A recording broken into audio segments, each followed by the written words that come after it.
بسم اللہ الرحمن الرحیم۔ صبر کب اختیار کرنا چاہیے، اس کے متعلق ایک چھوٹا سا واقعہ ہے کہ نبی اکرم صلی اللہ علیہ وسلم کا گزر ایک بڑھیا کے اوپر ہوا۔ وہ بڑھیا، اس کا جوان بیٹا مر گیا تھا، تو وہ آہ و بکا، چیخ اور پکار کر رہی تھی، ظاہر ہے کہ ماں تھی۔ نبی اکرم صلی اللہ علیہ وسلم نے جاتے ہوئے اس سے فرمایا کہ آپ صبر کیجیے۔ تو اس بڑھیا نے حالت غصے میں نبی اکرم صلی اللہ علیہ وسلم کو فرماتے ہوئے یہ کہا کہ آپ کا اگر جوان بیٹا مر جائے تو تب آپ کو پتہ چلے گا۔ جب وہ اس عورت نے یہ الفاظ اپنی زبان سے ادا کر دیے، نبی اکرم صلی اللہ علیہ وسلم کا وہاں سے گزر ہوا، تو پھر صحابہ نے اس عورت سے کہا کہ آپ نے کیا کہہ دیا؟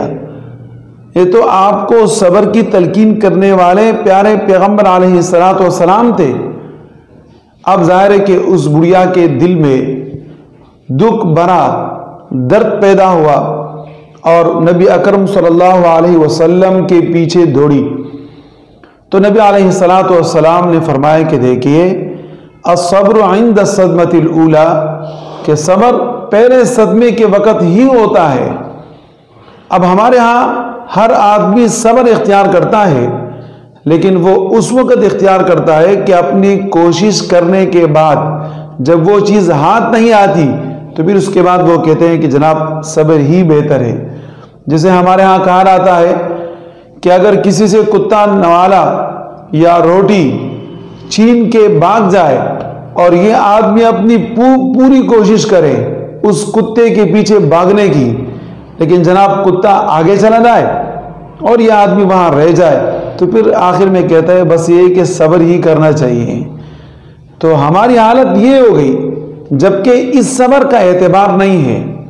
آپ کو جو اللہ رب العزت کی طرف سے اجر اور ثواب ملتا ہے تو وہ پہلے ہی صدمے کے اوپر آپ نے جو صبر کیا اسی کے اوپر ملتا ہے۔